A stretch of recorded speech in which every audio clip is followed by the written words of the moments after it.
In this episode, I brought on one of the most sharp, no BS CHROs I know, Sarika Lamont, Chief People Officer over at Vidyard, and we got into it.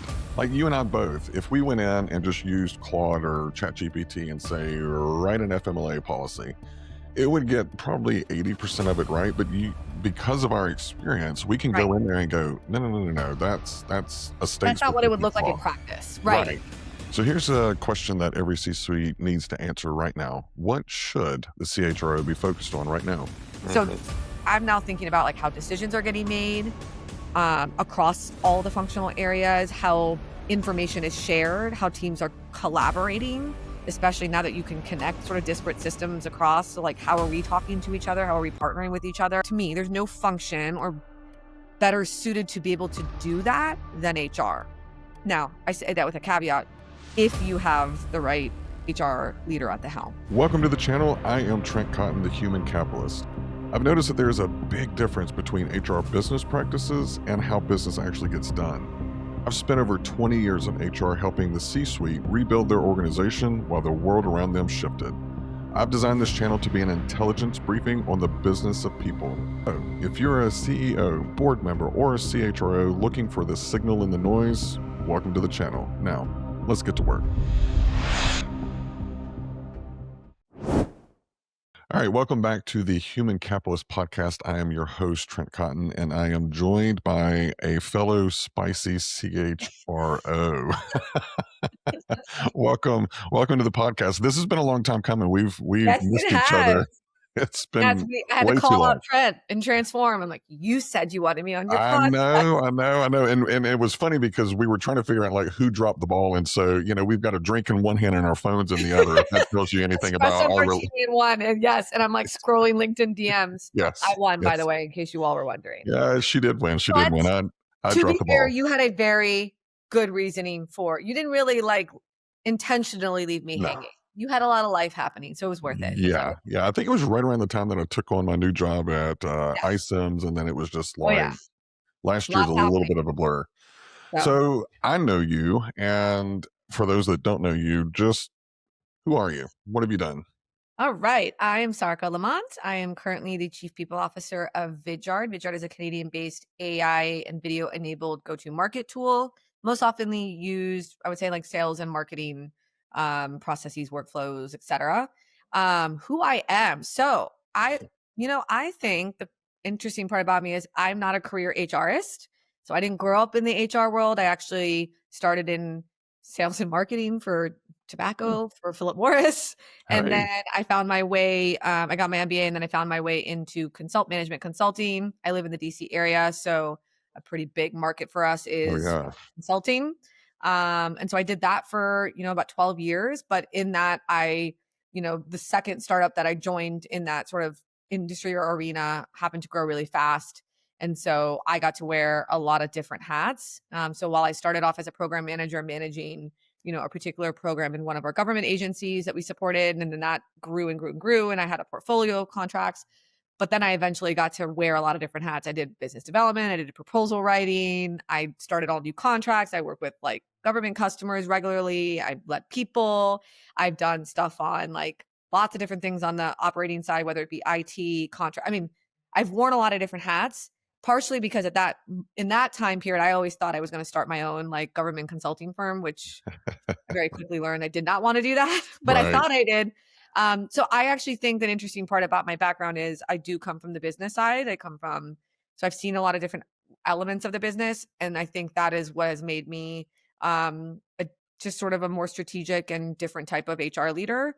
And probably also someone that has more easily sort of leaned into where technology and innovation has taken us. Obviously now with AI, it's just sort of felt like a natural thing for me to lean into or be interested in, just because I've always worn a lot of different hats and tried to figure out how everything connects. So I'm a connector just by nature, whether it be people or, the way businesses work. So that's, I guess, who I am, and kind of where I sit squarely right now inside of my business is doing all the HR people stuff. And then also doing leading our AI transformation internally as a business.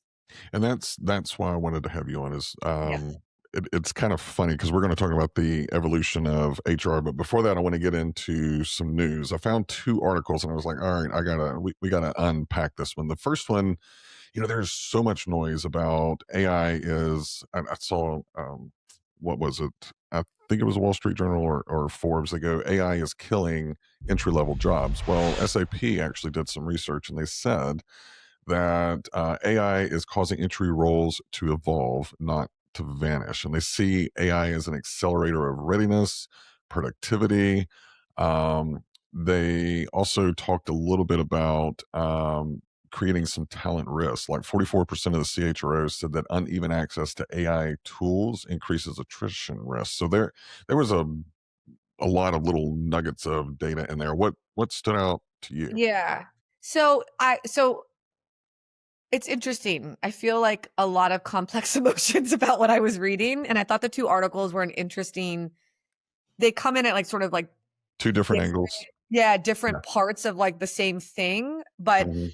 um so I do like the reframe where we're no longer in this sort of, like, doom and gloom that AI is taking over the world and it's gonna, like, totally dissipate the entry level role because, I have 2 children and I'm very You don't worried want about that. what the future of work Right. look like. Same. I mean, you are more in it because you have a 22-year-old who's probably in the Yes. world of work now. My kids are still in middle school, so it's a little bit different, but I think about these things, and I think about it in the context of the impact I'm gonna make as a CHRO and, like, a business Mhm. executive, like, in the world of work. A lot of what decisions we make today are gonna have impacts for Ripples. the future for our children, right? So, Right. I am glad that we've reframed that it's not gonna totally, like, do away with the entry level, but I do think it's interesting, and I do think there's truth to it. It is going to accelerate the role of the entry level and how fast they can ramp up and how they process information. The thing that I don't think it touched on that I still think is a missing piece for me is part of what the entry level role was like doing a lot of the like mundane tasks and the Yes. rote stuff, which I think is great that AI is them learning how to use AI is going to allow them to automate that.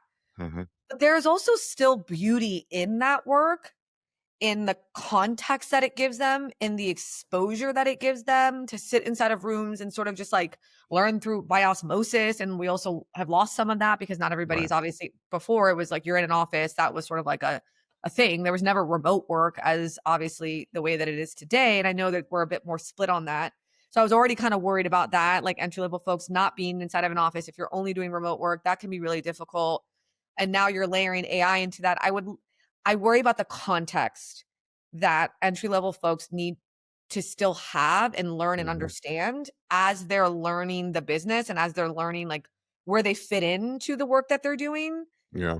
How do they discover what they're good at and what they're not good at? And I think we'll figure it out. I don't think that we have all the answers today, but I didn't think that it didn't nail that for me. Mm. It left me with a lot more questions in terms of but how do they learn that? And then faster, it's making them do ramp up faster for what? Like, Right. what are they gonna do now that they've ramped up faster? What are they actually delivering? What are they executing? What can they actually execute if we're automating a lot of the stuff that they were doing? They don't have context, and I don't know that AI doing that work for them is gonna give it to them. So that's where I struggle. Yeah. Yeah. That I kind of struggle with the same, not to the degree that you do, but a little bit on the flip side of that. So yes, there is some context, there is some beauty in doing the grunt work. Yeah. Yes, I put myself through school working as a banker. So whenever I graduated, I already had 4 or 3.5, 4 years worth of experience, including working and doing the spreads and all of that for a loan. So I was ahead of the game, but I knew what it was like. I literally had a bank book thrown at me by a commercial lender because I did a formula wrong. I'm not advocating for that, but as things progress and as they started automating some of that underwriting process, I still knew how to do pen to paper, kind of the thought process behind it. So I could make a case of going, okay, I think that you need to reconsider that. That's my concern. And speaking of Yeah. my daughter actually brought this up. She's studying civil engineering, getting her master's. And one of her professors tells the class, you can use AI, and I expect you to, but if you can't explain how AI got to that answer, or find fault in it, then I'm going to give you half credit or something like that. And I like that approach. You know, I you like need that. to understand, like you and I both, if we went in and just used Claude or ChatGPT and say, write an FMLA policy, it would get probably 80% of it right. But because of our experience, we can Right. go in there and go, no, no, no, no, no, that's a state That's not what it would specific look like in law. practice. Right. Right. Right. Exactly. So I That's think what they that don't that have. context, yeah, The they 20%, and that's a pretty critical 20% to not it have. really is. It And really is. so, you know, I thought the SAP article was interesting. I always love to see data. But to me, it's like you're getting them role ready faster. I still don't understand like to do Faster to go what. where? Yeah, where are they gonna go? Yeah, you're And then how cranking. do we make up that 20% that they may not be getting? And I don't think that like doing the remote, the like rote tasks necessarily was giving them that 20%, but there is something to be said about like hands on keyboard and just sort of like problem solving. And maybe the thought is they do less of that and it gives them more time to get more involved in the humanistic side of the work that we're doing to get more of that context. I just haven't seen how that works quite yet. I think we're still early on in sort of discovering. And I also think though, like what I would caution, folks, and I was sort of like this, like, oh my God, we have to have all the answers. But when I like go back and read like history, like when the computer came about and when the internet came about and kind of like where we were and like, you know, I was obviously pre-internet and post-internet. Like I lived through that. You probably lived through that. So like we're okay. We have Yeah. figured it out. Like things evolve. I think it's okay that things haven't evolved yet and we just don't know the answers to that yet. But I Mhm. do think it's important that as not even just an HR executive, I think a business executive in general or any type of like leader today, we just have to account for that 20% somewhere and have that in our minds of like how do we design for that 20% to give them that context so that they still have the experience, because to your point, without that, I have no idea how to write an appropriate prompt inside a Right. Claude to get the output that I'm looking for. And Yeah. that is a challenge for folks even less experienced today. And I think that's a lot of maybe where in a lot of the HR folks I'm talking to at all different levels, it's not just at like a senior most level is like, but how do I know? How do Right. I know what to ask it? How do I know what I want it to look like on the other side? And Mhm. that's the part I think that also stops people in their talks. They're just so overwhelmed with like not knowing what I need to know to get for the output. I don't know what output I'm looking for yet. Right. And so they don't know how to engage back and forth, and so that's what, like, and I wouldn't even say that on the HR front. I've seen that across all of our functions. Absolutely. And it's funny because the next article, actually, I want to kind of use it as we'll do a flyby because I think it's really kind of getting to the crux of what I want to talk about in the next 20 minutes. So Microsoft just did this huge change in their HR department. I don't know. Whenever I kind of read through it, I'm like, I don't know that that's a huge change, but they're consolidating different organizations. So they merged people analytics with employee experience. They created a workforce acceleration team that's focused on skilling, redeployment, and Learning and development. human agent collaboration. So, like with this article, my first question about our topic is how is the CHRO role changed? Oh god. So, yeah, to your initial point, though, I don't know that a whole lot has really I didn't think they just, No. like, changed some names and, like, what and expanded how we talk about those functions, but, like, Mhm. the workforce accelerator, I like that. I like the I do reframe, too. the rebranding, but it's still learning and development at its core, right? Um, to some Maybe degree, like, to some degree. Yes. yeah, Yes. because there is part of that is there is an enablement component to that. Right. Right? And it's like how because and it is about upskilling, reskilling, but I think obviously the difference is how do we use human and agents in collaboration. So there's Mhm. a nuance to it for sure.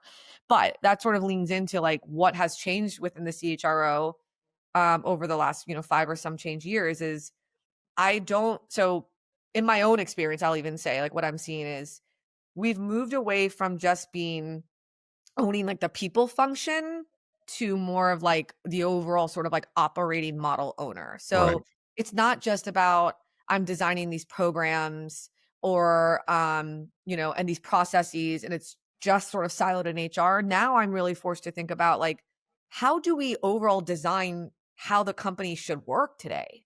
So Mhm. like when you're thinking about HR programs, I'm not even thinking about them as HR programs. Like even when I think about I'm redoing all of our entire performance process, like or the program around performance management. But I'm looking at it in the context of humans and agents.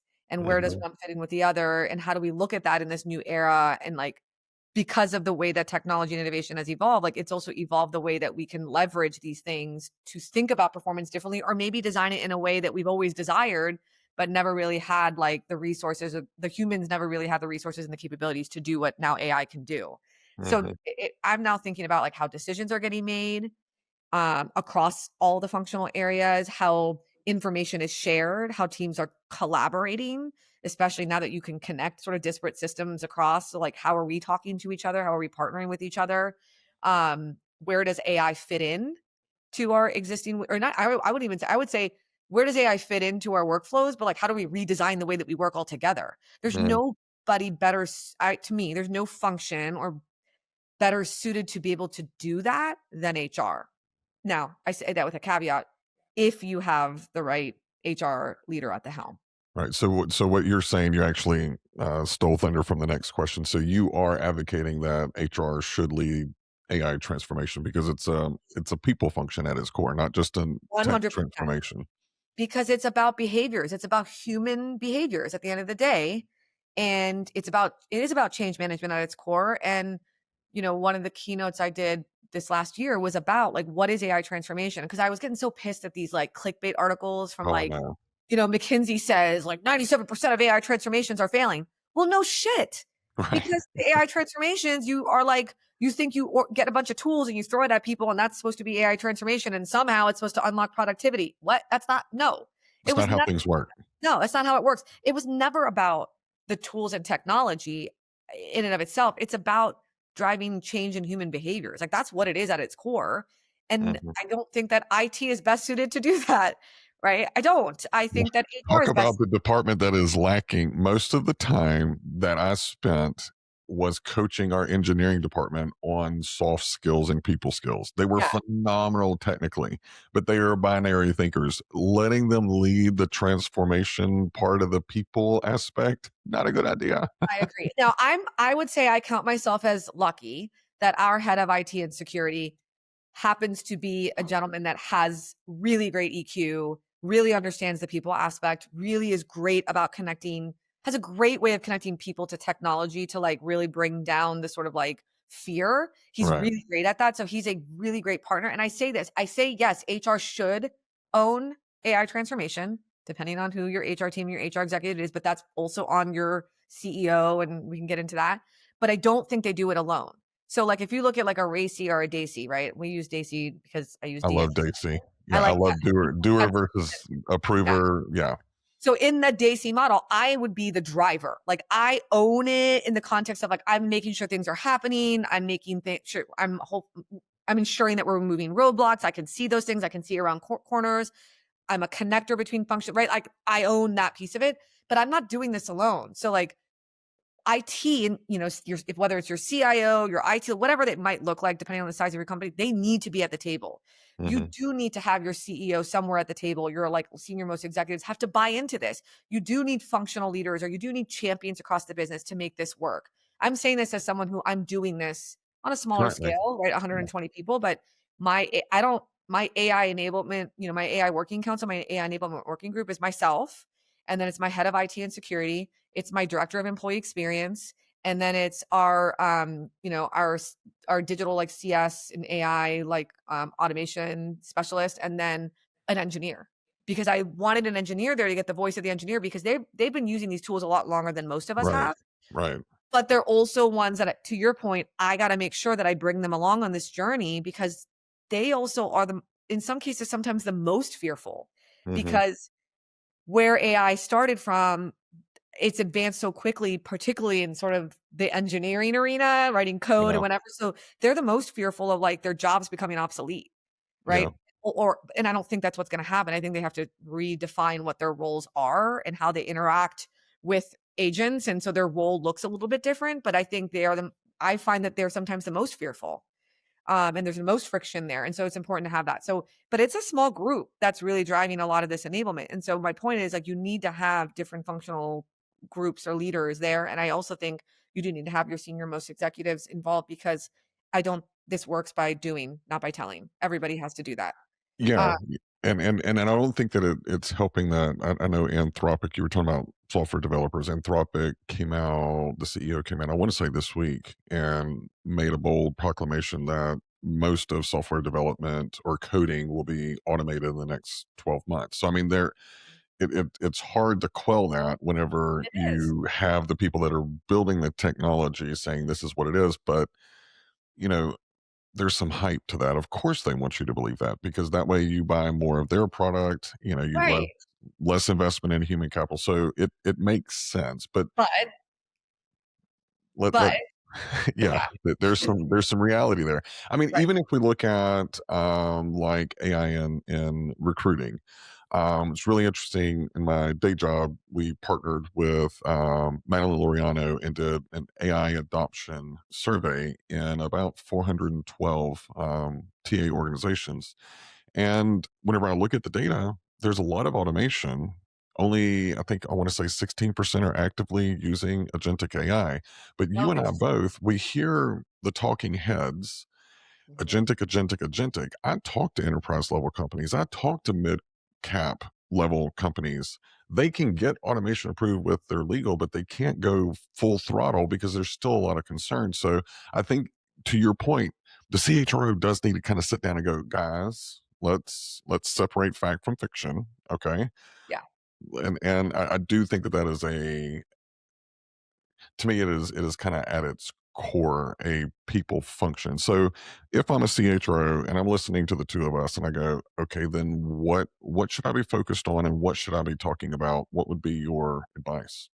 In terms of, like, how do we get Move into this new, yeah. yeah, So I think first and foremost is understanding what AI and automation, this transformation really is. It's a behavior change. It's not just a tools rollout. So yes, you wanna have the tools to put at people's fingertips because that's how they're gonna learn.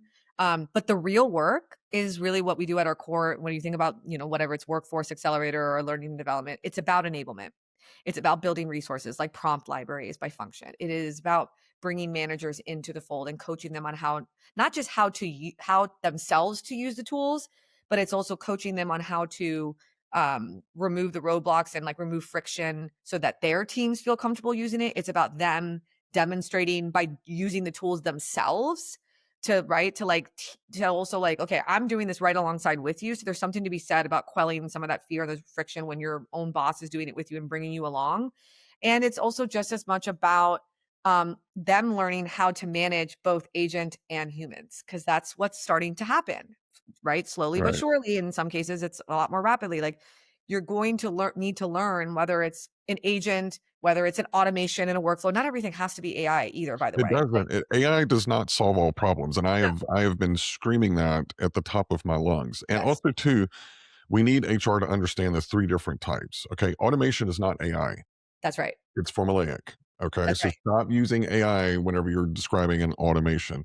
Right. Gen AI is the conversational kind, and then you have agentic, which can be autonomous.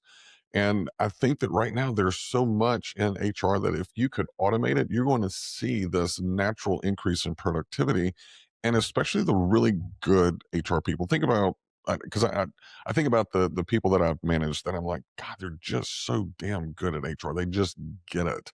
Yeah. They wanted to be spending more time coaching and developing and figuring out where are these gaps in the process. They naturally worked cross functionally, but they were so bogged down in, did you move this piece of paper over here? I remember, God, I was working in a bank, and if you did something wrong in our HRS, because we built it, you had to do a screenshot, Oh my god. circle what was wrong, and put it in a PowerPoint, save it as a PDF, and email it to someone that would go into the damn system and do it. And I mean, there was someone on my team who loved doing that. So anytime I jack something up, I'd be like, LaShawn, I'll give you a half a day off on Friday if you get Can these you go six do things this? done. Like I don't have the capacity for it. I And mean, and yeah. that doesn't make sense. So I think that we're going to see a lot of elevation of HR to really kind of step into the light. At least Yes. that's my hope. But you are 100% right on that. So, like, I think an HR leader needs to know the difference between those things. They need to Yeah. be able to talk eloquently about the difference in those things and also helping people understand what it is and what it isn't and what you use where, right? Hmm. I would I'm telling you this as someone who's doing this myself and putting myself in like uncomfortable situations and wanting to throw shit at my computer half the time, but also I'm screaming and like jumping up and down and like calling my friends like, "Oh my God, look what I just built." And they're like, "You're a Yeah. nerd." Use the tools Yes. every day. Every day. Try the tools. Play in Mhm. Claude. If you I'm on the Claude bandwagon right now, and I was on the Same. ChatGPT one. I've made the change, and there's so much to learn and unlock inside of Claude that I haven't even dug into. I just learned last week how to build my skills, and so now I'm building skills and how I want when I want to do project. Like Have I'm you played with design yet? I just started it yesterday. Because I know you love data. It is mind-blowing. And I 2, love it. Perplexity is another one for HR that is Yes. very good because it cites where it gives the information. So you Right. can go and check and go, "Okay, yeah, that is a valid source." Yes. I'm not saying that HR leaders need to be technologists, but what I'm telling you is No. you need to build your own fluency. Actually, I do think that they need to be technologists, but we need to redefine what a technologist is, okay? Yes, the So way you when people think of that now is like an engineer that's coding. Yes, they don't need to be an engineer. You No. don't necessarily need to code, but you do need to be a technologist because I think that that is understanding the tech, everything that we've been talking about, Yes. understanding the tech, understanding the implications, finding the gaps in the system, and then how does the people function within all of Right. that. To me, I love that you call that out. The CHRO needs to be the chief technologist. In a way, yeah. We need You to need coin that. We need to go ahead and trademark let's do that. that. We'll I'm write gonna a book about it. become technologist. No, I'm just kidding. But honestly, look, how many times have you been around a bunch of HR folks who get so frustrated by the talking heads and they're like, they have no credibility. They're not practitioners. They're not actually doing Yep, the work. It's the same thing. it is. I have no business personally. I have no business talking about AI transformation or AI in HR if I'm not freaking doing the work myself. Who the fuck Yes. am I then? I Right. have no way. It's the same thing when I hear these big names and I'm like, I don't really care what you have to say. Have you ever been in HR a day in your life? No. So you don't get my plight. It's the Right. same thing, right? And I say the Yeah. same thing to my CEO and I say the same thing to my COO. So like I'm like equal opportunist telling everybody on the executive team, you better get in there and fucking start building. But Yes. it's not building on your in like your little desk on your own and like in your little fiefdom. No, no, no. It's building out in public. So that's the other part that HR has to get better at, HR leaders. Build in public. Talk about what's working. Talk about what's not working. Talk about what you're learning. Talk about what's hard. Build community around the use of AI, what you're learning, what you need help with. And I'm not saying like, and this isn't like community for like networking purposes in the way that people probably like orient their mind around networking. I'm talking about like getting on a call. I've done this a lot. Like I've gotten on calls with people and I'm like, okay, and I've, when I did the whole transition from ChatGPT to Claude, I didn't realize what I was doing to myself on like LinkedIn. Now I'm like, my DMs were lit that day. Like, Right. could I get on a call with you and understand how you did it? And I'm like, you know what? Maybe what I should do is like, I have enough people calling, like, let's get a call together. Everybody that wants to do this, Absolutely. let's get on it together and let's Mhm. problem solve because there's things I'm not thinking about because I might not think about it in the broader context. I'm only thinking about it in my small Vidyard context and I'm getting stuck on certain things, like maybe building together in a community of people. And this is what I tell a lot of other companies that I advise on is like, if you're going to do some type of community building, you better make sure that community building is rooted in teaching and learning this together, like this type of Yes. innovation together and how we're going to do this differently, because that's what's going to level us all up. And Um, that also helps with the fear. it And that's does. also I think that's also our second. So first the book, and then now we'll create that little working Claude community of how to build things. And Yeah. I I've advised a couple of HR companies that are a little bit further along. I told him, I said, bring the hackathon into HR. Yes. Teach your people the difference between Perplexity, between Claude, how to tie in, if you've got those at an enterprise level and you can, safely attach it to like your Google Drive or your OneDrive or whatever and go in and say, we're going to shut down HR for 3 hours. Everyone's going to do a hackathon. Here's the problem that we're trying to solve. I'm going to put you in teams, Yep. and the best team gets, I don't know, a day off or whatever you want it to be. Yep. And that's, Team size it. Yep. yeah, you're playing on collaboration, you're playing on gamifying, and you're playing Exactly. on the fact that, Continuation, what we respond to. yeah, Exactly. yeah, and you're pushing them into the deep without them really thinking Really. like I'm jumping off of a high dive here. No, you're swimming in deep waters. You just haven't looked down yet. Now, something you said that had me thinking is like, okay, you said this before. What about the people who don't have access to these tools? Right. then they're going to say, well, I'm not going to be able to do it. I disagree. I still think there are a couple of things that you should and could be doing. One is you better be real smart on the business. And I'm not talking just HR. You want a seat at that table? Fucking earn it.